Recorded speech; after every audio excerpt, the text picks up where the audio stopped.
Unit 13. Tape script 13.1. 1. When did the first man walk on the moon? In 1969. 2. Where are the Andes Mountains? In South America. 3.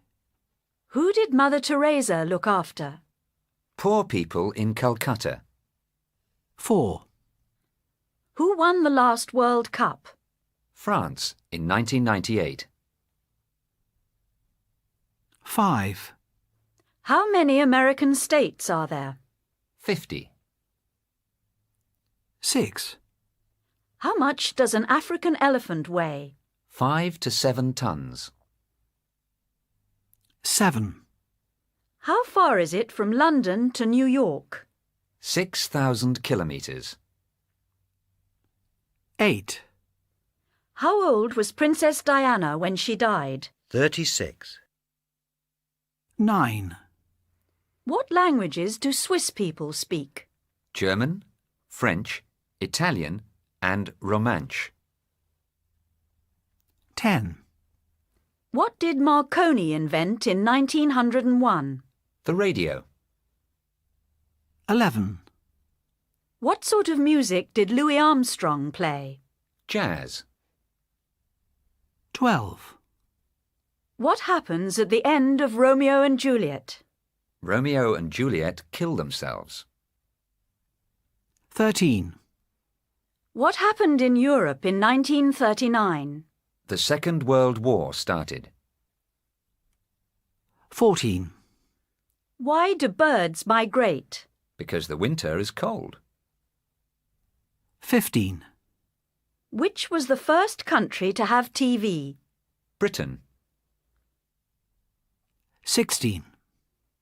Which language has the most words? English.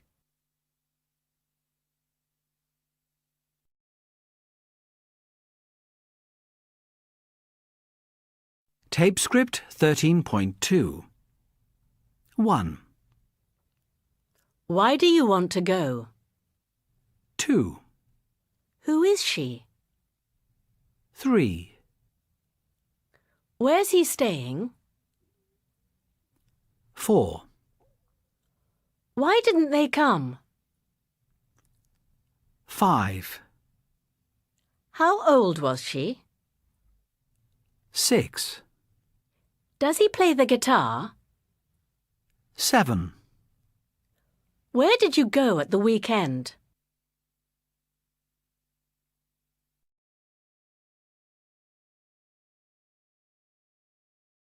Script 13.3.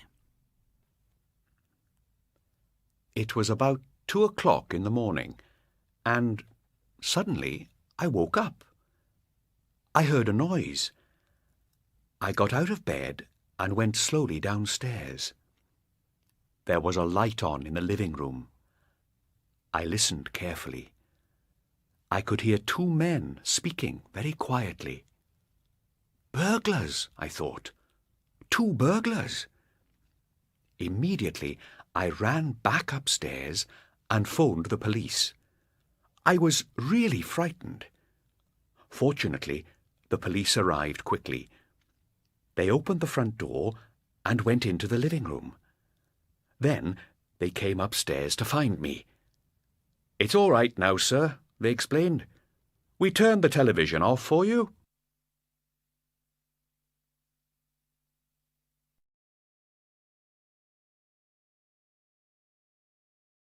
Script 13.4.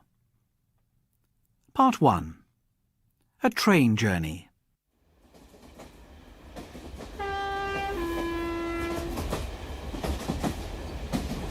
The people on the train were hot and tired. A tall young man sat next to 3 small children and their aunt. The aunt and the children talked. When the aunt spoke, she always began with, "Don't." When the children spoke, they always began with, "Why?" The young man said nothing. The small boy whistled loudly. "Don't do that, Cyril. said his aunt. Cyril stood up and looked out of the window at the countryside. "Why is that man taking those sheep out of that field?" he asked. "Perhaps he's taking them to another field where there's more grass," said the aunt. "But there's lots of grass in that field. Why can't the sheep stay there?" "Perhaps the grass in the other field is better." "Why is it better?" The young man looked annoyed. "Oh dear," thought the aunt. "He doesn't like children. Sit down quietly, Cyril. Now listen. I'm going to tell you all a story." The children looked bored, but they listened. The story was very boring indeed. It was about a very beautiful little girl who worked hard and behaved beautifully. Everybody loved her. One day she fell into a lake, and everyone in the village ran to save her. "Why did they save her?" asked the bigger girl. "Because she was so good," said the aunt. "But that's stupid," said the girl. "When people fall into lakes, it doesn't matter if they're good or bad. You run to save them." "You're right," said the young man, speaking for the first time. "That's a ridiculous story." "Well, perhaps you would like to tell a story," said the aunt coldly. "OK," said the man. The children looked interested, and he began.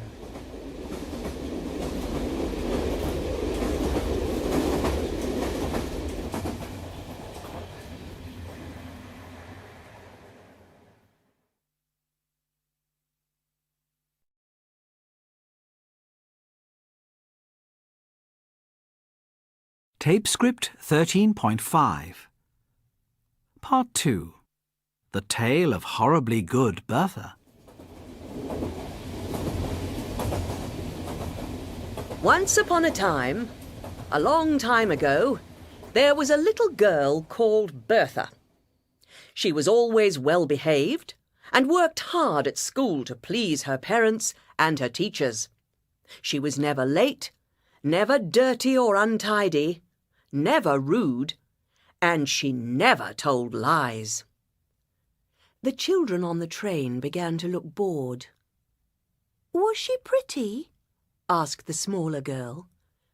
"No," said the young man. "She wasn't pretty at all. She was just horribly good.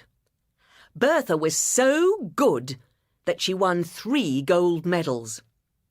One said, 'Never late.' One said, 'Always polite.' And the third said, 'Best child in the world.'" "Yuck!" said the 3 children. "Anyway," said the young man, "Bertha was so good that the king invited her to his palace. So she put on her best clean white dress, and she pinned her 3 medals to the front, and she walked through the woods to the king's palace. But in the woods there lived a big hungry wolf. He saw Bertha's lovely white dress through the trees, and he heard the medals clinking together as she walked. "Aha," thought the wolf, "lunch." And he started to move quickly but quietly through the trees towards Bertha. "Oh no!" cried the children. "Is he going to eat Bertha?" "Yes, of course," answered the young man.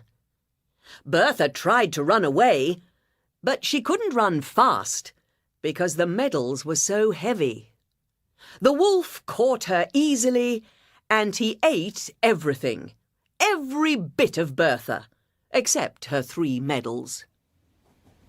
"That's a terrible story," said the aunt. "No, it isn't," shouted the children. "It's the best story ever." "Ah," said the young man. "The train's stopping. It's my station."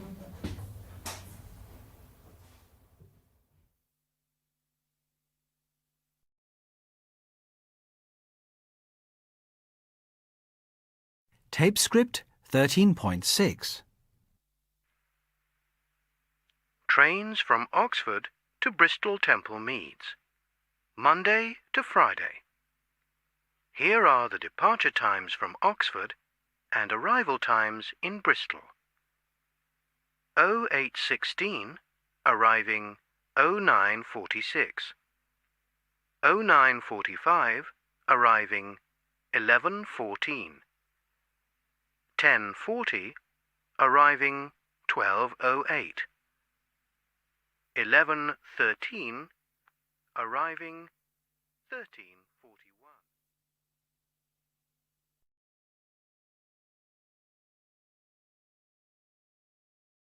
Tape script 13.7. Good morning. Can you tell me the times of trains from Bristol back to Oxford, please? Afternoon, evening.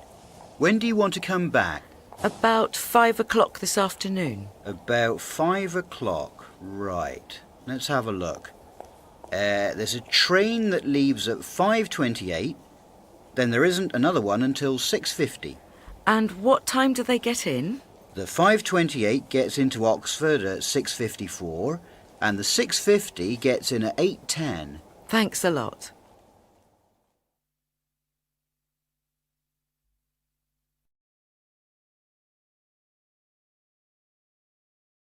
Tape script 13.8. Hello. A return to Bristol, please. Day return or period return? A day return. How do you want to pay? Cash, please. That's £18. Here's a £20 note. Here's your change and your ticket. Thank you. Which platform is it? You want platform 1 over there. OK. Thanks very much. Goodbye.